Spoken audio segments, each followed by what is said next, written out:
আসসালামু আলাইকুম সবাইকে। আজকে আমরা তৈরি করব আমাদের যশোরের বিখ্যাত গুড় দিয়ে খুদের মোয়া।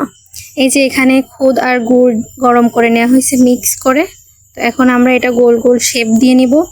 তাড়াতাড়ি নিতে হবে কারণ এটা হচ্ছে শক্ত হয়ে যায়।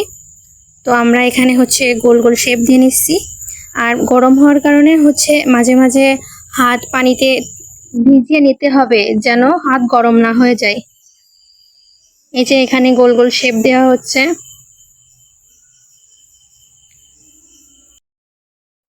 প্রচন্ড গরম বলে একটু নাড়িয়ে দিলাম।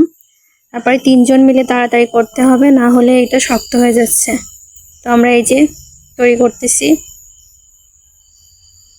গোল গোল শেপ দিয়ে। শেষে হচ্ছে এগুলো অনেক শক্ত হয়ে গেছে, পাতিলের সাথে লেগে গেছে।